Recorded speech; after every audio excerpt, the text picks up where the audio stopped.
It's the Locked On Flyers podcast for Friday, January 26th, your daily dose of Flyers news, analysis, and high quality content that doesn't want to call it a losing streak, but it's a losing streak.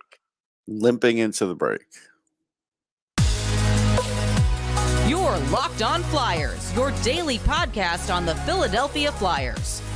Part of the Locked On Podcast Network, your team every day.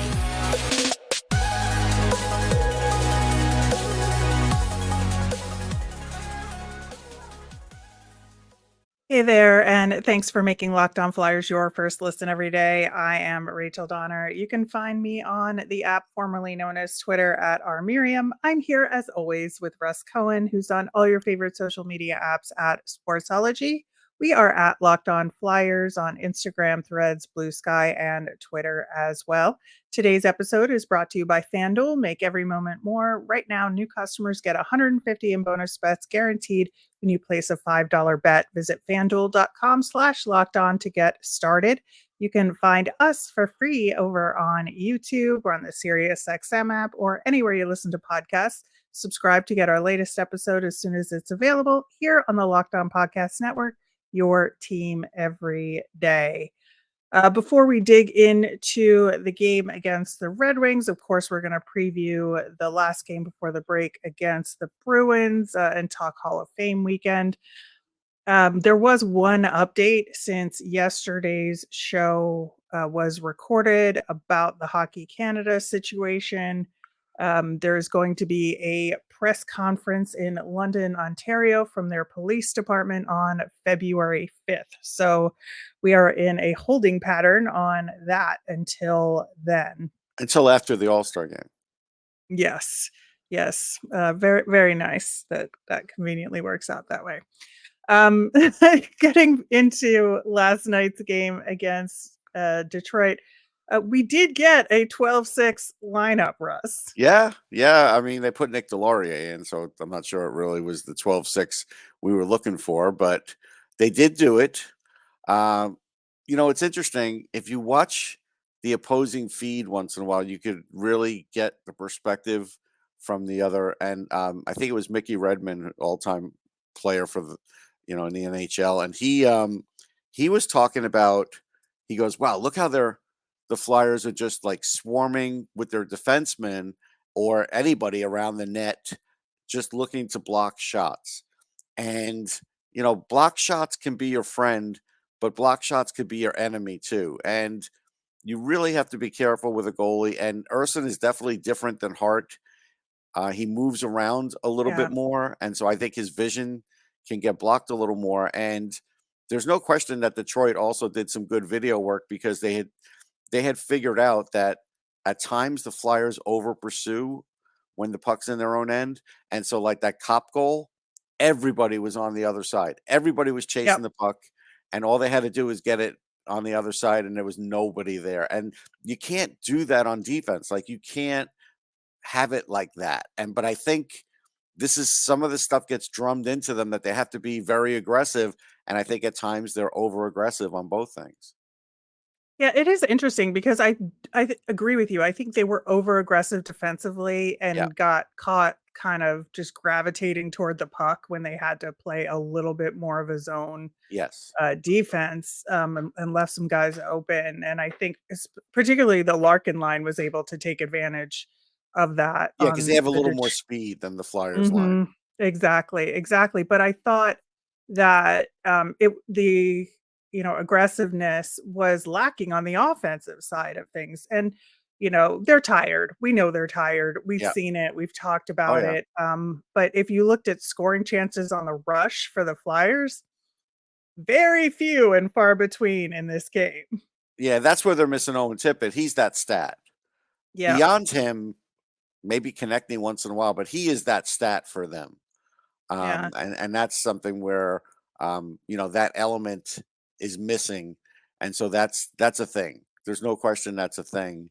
And that's bothering them. But, these are things that are going to happen, during the year, and you do have to have the next man up. The other thing is, I give Alex Lyon and their goaltending coach great credit because he knew not only should he hug the post, but even get a little inside the post, because that's where the Flyers try and score a lot of goals. And Couturier went there twice, and somebody else went there, and they were easily blocked, and they were one-off shots. And that's good. That's good scouting. That's what that is. Yeah, and I really thought that Detroit did a really good job managing rebound attempts. I Yes. think that they were able to clear the puck out of the high danger areas after one attempt. Now, it is really interesting because if you look at the scoring chances stats for this game, it was upside down from the results, right? So 3-0 shutout by Detroit. Flyers were up 22-11 at 5-on-5 scoring chances. Flyers were up 12-4 at 5-on-5 on high danger chances for. Right. And But this is that's where that high danger. strategy right there, Yes. That right? this is where it can get you, like, if you just look at stats, because like I said, I saw 3 or 4 of them where they were just easily blocked, but they're high danger because Right. they're trying to go short side on the goalie, and he's there. And so, like, I get it. Exactly. I get it. But they have to adjust. They didn't adjust on offense at all. Not at all. Yeah, and I think that's part of what, like, being tired limited their ability to adjust, because they just, like, couldn't change gears because there wasn't another gear for them. Except for You know, Ollie. Ollie Lycksell had well, 2 great scoring chances, because that's what we talk about when you bring in fresh legs, and that's where I thought bringing in Delorier is just the wrong thing. But again, you sent down Brink, you didn't bring up anybody else. This is why Delorier, I would just send him down forever right after the All-Star, right at the All-Star break, because they need the fresh legs. They need that extra speed. A guy like Nick Delorier is not doing it for them anymore. right, and, his purpose out there exclusively was to stir up a fight. I mean, Right. that's literally all he was doing Right. for this game, is trying to stir something up, and it was really obvious that's what was going on. Your point about Ollie Lycksell, though, was really good, and he did get rewarded in this game, 13:36 time on ice, which is, higher than it's been for him, Yes. and that's good because he was noticeable and he Oh, earned the yeah. ice time, He was making and some plays on his own. Like, he was faster than his line mates. mhm. Yeah, absolutely, and I think that, even though, we're talking about a 4th loss in a row for the Flyers, I think that, I just had this little feeling like, is this the breakthrough for Ollie Lycksell? Like, is this the time where he's gonna get the actual ice time he needs, and he's gonna take advantage of this opportunity where everybody else is tired, and he's gonna be the standout, Right. and push through this glass ceiling that he seems to have. Yeah, it could be. I mean, this could be that chance. And now again, I think people have to understand the mental adjustment for Urson, because the mental adjustment is, hey, I'm now the guy. Nobody's coming in for me. I've got to, stop everything or most everything. It's a little different than what he used to play under before. And there's a big adjustment now. You can see it. Yeah, and I think that it's just, inopportune timing, relative to this condition that the Flyers are in right now, Right. for him that, But a lot of times it happens because of injury anyhow. Like, so it's, yeah, but I think, I mean, I have to say it this way. I think because the circumstances are just weird and fuzzy, that I do think the team is suffering a little mental fatigue on that, because they're missing their guy. Regardless of what fans think, the team still was a Carter Hart team. yeah. They were. Yeah, and, I think that it is all of it is unfortunate, in the big picture sense and in the day-to-day sense, but I do think that, it's just going into this break on a not great note is not ideal for this team, but it's also, we have to remind ourselves that this is a rebuilding team, and this Right. kind of thing, it's okay if this happens. It doesn't feel good, Yeah, I'm not going and to kill it's them if it happens, because I wasn't yeah, expecting them to be where they are. What I'm going to kill them on is if they keep doing the same old thing and decide that well, we're going to leave the veterans here because we're going to rebound and get back in the playoff race instead of going the other direction, then I might Yeah. kill him.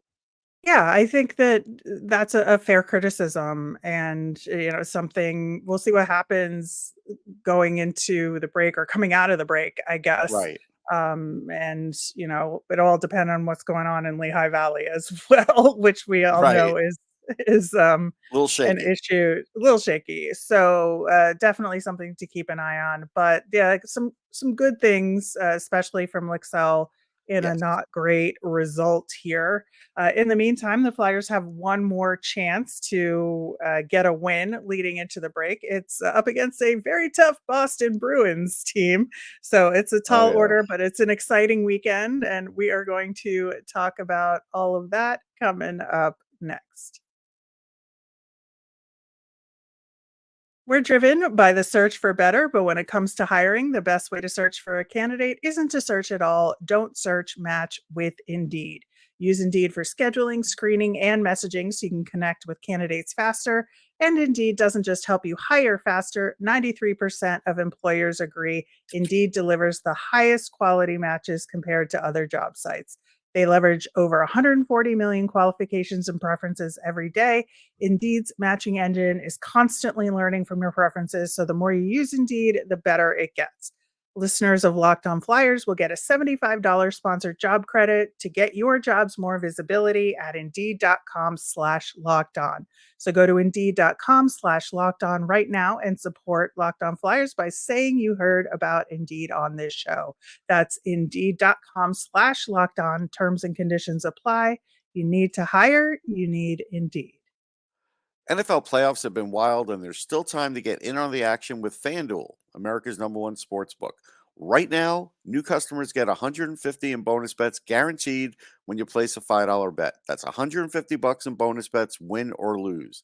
The app is so easy to use, and there are so many different ways to bet, like live same-game parlays. Find bets in the new Explore tab. Make a parlay in the Parlay Hub. The best way to find popular parlays and more. I would go with the under for the Ravens and Chiefs. The Chiefs may have a big injury on the offensive line. I think they're going to struggle a bit to score more than they have in the past. So keep an eye on that. So visit fanduel.com/locked on and make your first bet a touchdown. FanDuel, official partner of the NFL. Of course, coming up next week, we're going to recap the weekend festivities for Hall of Fame weekend, talk about the Bruins game, and we'll have the break to talk about, a reset for this team Yes. and lots of good stuff coming your way. The Boston Bruins, man, they're interesting right now because they are, of course, top of the Atlantic Division. They're 39-9, 6-1-3 though in their last 10. They've been having to get some OT Yeah. wins. They've not been making it easy on themselves, even though they're ultimately getting the win. So it's like a good thing, but a not great thing at the same time, right? Well, they've given up the second fewest goals in the league. So it's hard to score goals against them. Their top 4 on their defense are tremendous, and their Yeah. goaltending is tremendous. They have a great tandem there. So whether it's Swayman or Allmark, you're not getting a break. Even a game the other day I was watching, they're down 2-0. Marchand scores 2. They come back. So it's like this team is going to test the They Flyers. still lost that game though. They I want to did. point out. No, and they did. But a lot of, but that's the thing. They are capable of coming back. I think they Yeah. only lost 3-2, right? I mean, I think it was that close. Correct. Right. So Correct. it's To and Carolina, who's also yes. very good right now. Oh yeah, they're really hot. The other thing is that the Bruins travel well. I mean, their travel record's terrific at 14-5-6. So yeah, the Bruins, this is as much of a bump as they've had in the road all year. But this is also a team that can dish out anything the Flyers are looking for. So if you want to play physical, they'll play physical. You want to try and stir the pot, well, they got Marchand. So I think in this game the Flyers are going to have to just shoot a lot. But I think they're going to have to possess the puck more. Like you said, last game they kind of failed at Right. that. And that's where you almost wish at some time they would just go with at least one of their lines with a good old-fashioned cycle. take time off the clock, tire out the other team. Maybe you catch them out there too long. We just don't see that enough. Right. One of the other interesting things about their most recent game, they were playing the Sens at the same time the Flyers were playing Detroit. They won that game 3-2 in overtime, but they allowed the Senators to get back into it. Now the Senators are playing weird right Yeah. now, but Yeah, as they're a we very just saw, weird team. They have a lot of skilled Mhm. players, but their goaltending is not great. Their defense isn't great. Like Right, they are a right. weird team. So, but Boston took 9 penalties in that game, and the Senators were 2 for 6 on the power play. And so for Boston to kinda let up a little bit and allow the Sens to get back into it, like, there are windows of opportunity Yes. And they against may be Boston. tiring a bit too. I mean, a lot of teams Yeah, are. I mean, at the end of this break, I think everybody's around 50 games. That's more or less. yeah. And so that's, a good chunk of the season. Right, and I think, like, to your point, one of the things that Boston has in its favor is their depth. Yes. Because if you look at their overall team stats, they're not hugely dominant in scoring chances or high danger chances. They do have a high shooting percentage, it's like clockwork, and I look at these, like, comparative stats with other teams and the Flyers. The Flyers are, like, killing everybody in speed and shot attempts and all of that. But then you look at goals and shooting percentage, the other team is higher. It's like every single time. But the other thing that they have going for them is a phenomenal goaltending duo. They have Yeah. the second highest high danger save percentage in the league right now in Swayman and Olmark. Yeah. It's no question they're elite. Um, they could win the Jennings this year. That's for sure. Uh, there's a couple things to look out for. So obviously, anytime David Pasternak's on the ice, that's bad news for the Flyers. It just is. Correct. He gets up for playing against the Flyers. But also, if Danton Heinen's on the fourth line, he has been scoring. He's been one of those guys that scores, and that's where the Flyers' fourth line has to kind of like not goon it up so much because there is some scoring potential on this Bruins fourth line. And Heinen is one of those guys. And he's been, he's got like 8 goals, he's got 17 points. And Poitras is another one who's got good speed. So like this is not a Right. good He just line. played for Canada in World Juniors. Correct. This is not a good matchup for the Flyers' fourth line against fourth line. Speed wise, especially if Delorier's in there, that could be a recipe for disaster. Like, so this is a game I wouldn't want to play Delorier, but there's no other options. Yeah, I think that's definitely the case. I would also like to point out Trent Frederick has been really good Yes. recently, and he's been rotated up to the top line in many situations during the last couple of games there. And I want to point out he is, something funny about yeah, Trent Frederick and the Bruins fans.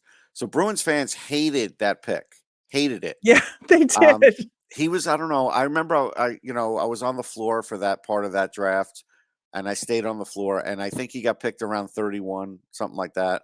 And they were just like, why are you picking a fourth liner there? He's just not any good. And I tried to go online and say, this guy was with the program. He's got good hands. It's just he's big and he's strong and he's going to get used in a certain way. And what's funny is now the offensive part of his game is coming out a bit. And it's not Yep. like a tremendous offensive part, but there's offense there. And I think that's something that Bruins fans didn't foresee, but the Bruins, who drafted him, the brass did, their scouts did. Yeah. Yeah. But he is definitely somebody to keep an eye out for. Another guy to keep an eye out for, of course, is our old friend JVR. Yeah. Not a bad thing to say about him. No, he's a good guy. We all like him. I Yeah, mean, yeah. That's one thing when like a guy leaves the team like that is like you only remember the good stuff and how good a right. person he It was was. just And square peg in the round hole, like in a torch system. That yeah, that was the problem. Uh, but to make your point on the power play, you don't want to really see JVR and Pasternak and Marchand. So you got to no, limit the penalties. You do. yeah, yeah. And I think that, obviously in the game against Detroit, Flyers give up a shorthanded goal, which was Yeah. not ideal. Like at the very least for the Flyers power play, they got to lock that down. They do. They do. And again, I think this one, don't be overly aggressive. There's a bunch of veterans on Boston that are just waiting to draw you into the corner and then find that empty bit of ice on the other side. And if that's Pasternak shooting, good luck. And they're going to try and do that. Like they know, like they're going to do film study. They know that. And let's Yeah. just say it's Olmark who's in net. He's a big guy. He is going to cover that corner. Try shooting, getting him moving. If it's Olmark, you got to get him moving side to side. You're not going to beat him on the post unless you try wraparound, which for some reason, Rachel, nobody tries wraparounds anymore. Have you noticed that? Have teams just forbade guys to do that now? It used to happen twice or three times a game in the NHL, and now it's rare to see it. Yeah, I think the only guys on the Flyers that really do it are maybe Frost and Cates. Yeah. But you don't even see it from opponents. Like, Right. Right. it's Well, they rare. figure the goalies know what they're doing and are going I to get know, but it around used to to the be other like a big side. thing. I think if you brought it back against certain goalies, it could actually work because they're not used to facing it Well, as much. the Michigan is the new wraparound I because it's the guess. same idea. It's just in the top corner Yeah, instead well, of we at know an nobody on ice the level. Flyers is allowed to do the Michigan, so That is correct. All there are right. guys that could do it, but they're not allowed. Yeah, that's little sad there because they're It fun. is. Anyway, They are.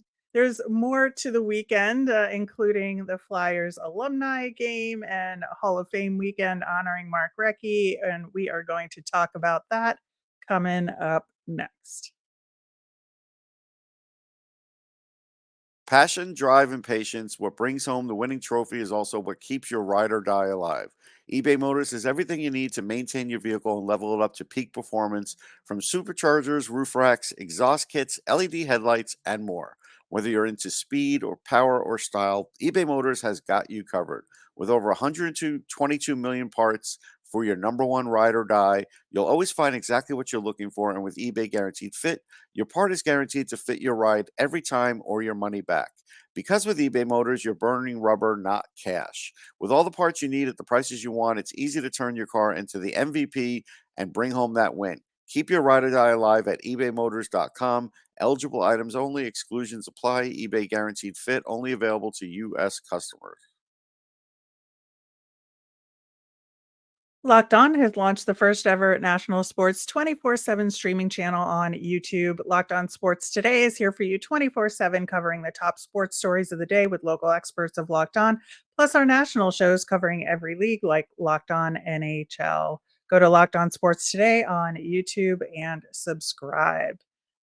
Russ, I know like all of this is weird. The timing is weird, but the Flyers are having their Hall of Fame weekend this weekend, and it's a really good thing. I am so thrilled that they're finally adding Mark Recchi to the Flyers Hall of Fame.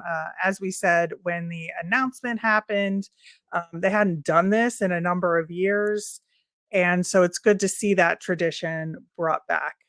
It's so overdue. Like, this is many, many, many, many, many, many, many, many years overdue. Like, it just didn't even make sense. As good as he was for them with the scoring records he had, and then even when he came back, he still had a 91-point season. Like, what was the holdup here? I just don't understand. Like, and then Recchi started coaching other teams, and you're like, when are you going to do this? It had been talked about. Yeah, and I think that's part of what, Dan Hilferty and Keith Jones have been talking about in terms of kind of Yeah. bringing the Flyers family back and making it a place that, reveres its alumni and, makes people want to come here to play because they know they'll be part of a family for the duration. And yeah, to your point, he had 602 regular season games as a Flyer, which is more than any other team in his career. As we know, he was in the Hockey Hall of Fame in 2017, already in the Philadelphia Sports Hall of Fame, of course, Yeah. and won the Bobby Clark Trophy for the Flyers MVP 3 times while he was on the Flyers. Yeah, it's undeniable. I mean, it's good that they're getting to it. What's interesting is the honorary captains and such. So, like Oh, Craig for Berube the alumni game, for the which alumni is game. which is tonight. Yeah. That's interesting. Craig Berube is in the building a lot now. For what that's worth, Yeah. we'll see. We'll see if that turns into something after this season. It just might. So that's something. He's in the building a lot. It's funny with Robert Ashe because what is he? The GM of the Rochester Americans? Is that his team? No, maybe not Rochester. It's Syracuse, I think. I think Mhm. Syracuse is the team he's the GM of. And it's weird to think of him that way because I used to enjoy interviewing Robert Ashe because I didn't know what I was going to get. He was just like, could give you an answer out of left field, or he could give you something like short and sweet. Like you never knew what you were getting when you interviewed Ashe. Yeah, it's the Utica Comets, by the way. Utica, thank you. But, One of those teams. yeah, yeah. Um, yeah, but it just goes to show you that there are guys who played for multiple teams or have affiliations with multiple organizations that still get brought back into the Flyers alumni fold when they come back. And that's a really good thing. And they're gonna have of course, Dan Hilferty and Keith Jones and Danny Briere are going to be involved in all of that. And there's some really notable alumni in the game for the Flyers. We talked about Mike Richards Yeah. returning, which is really cool. It feels like almost like the Lindros thaw in a lot of ways, completely different reasons, Oh but yeah. for This one had nothing obviously to do with Flyers management or anything. no, no. So, I mean, completely different reasons, but still there's been this distance Yes. for many reasons and to have him back and I think you know, just have him back in an NHL setting at all is a really good thing. Yeah, I mean, I liked Mike Richards. It's just the weight of the sea just got to him to the point where he just didn't even want to interview anymore. Like it just the pressure got to him. And then when he got out, it was good for him in a way because there were things going on, and we all know about that. And then he wins a cup, and then the way he kind of left the NHL wasn't great, right? So Right. this is probably really healing for him too. Yeah. Yeah, plus, of course, Eric Lindros will be there, Yeah. Chemo Timonen will be there, Yeah, the Timonen's new been in the building for like the last 3 or yeah, 4 home games, so I imagine he's doing a lot of skating. He looks in pretty good shape. That's my scouting report on him. I saw Sammy Kapanen for the first time in years because he's the European scout. I kinda wonder, is he yeah. on the list to play? I don't know, I Because could he's check not it that old. real Sammy's not that old. quick, but I don't think so, No, so but I maybe he don't just know, was there so for a but, meeting. like, Chris Therien will be playing in the Yeah, game. I think that, having, of course, like, some of the legends there, like Mark Howe will be great. The new player development crew will be there, Patrick Sharp and John yeah, yeah, LeClaire. Sharp is Um, among the youngest, probably. yeah, also interestingly, Mike Knuble will be there, Oh, so maybe nice. we can talk about his kid a little Yeah, bit. Mike's a great guy. I love Mike Knuble. Like, he's just a fun guy. Yeah, yeah. So, there's a lot of really good alumni that will be there. I think it's interesting. The goaltending duo is Brian Boucher, which to be expected, but Michael Leighton as well to get the band back together of the goalie I like it. I know there's some carousel. people in town that act irrationally towards Michael Yeah, Leighton, and I don't get it. it's not his fault. It's It's not not his his fault. fault. Just leave him alone. He had a great year. Like, he really did. He really did. And so I just think it's great that the He two was of a good them are back goalie too. Like, together. for my website Sportsology, we covered a game in the AHL where I don't know, he had something like 120 something saves. It was like a 6 Multi overtime. overtime Yeah, it game. was like a Yeah. 4, 5, or 6 overtime game. It's crazy. Like he had a nice career. Yeah, yeah, I think so too. It's nice to be able to look back on him with some fondness, I Yeah. would say. Yeah, so it's a good crew on the Flyer side. Couldn't really find much information on the Bruins side of things, but Well, I think, we'll see who we get. yeah, I don't think you're gonna see like somebody like Brad Park. I think unfortunately he's a little too old. You're not gonna see like Jean Rattel, even Espo's too old. So you're not gonna see those guys. I remember you will see like Marco Sturm, right? Guys like that age. I think Sturm played for them. You might see Brian Leach. Brian Leach has played for the Bruins alumni before. but I didn't notice them pumping him. But it'd be fun to see Brian Leetch because he could still skate. Yeah, Stern played for the Bruins for like 5 years. I remember seeing him for an alumni situation not that long ago. So you're going to see like those 90s, late 90s Bruins. I think a lot of those guys, because some of the other, like Big Bad Bruins are too old. So I think that's where you're going to see the 90s, early 2000s guys.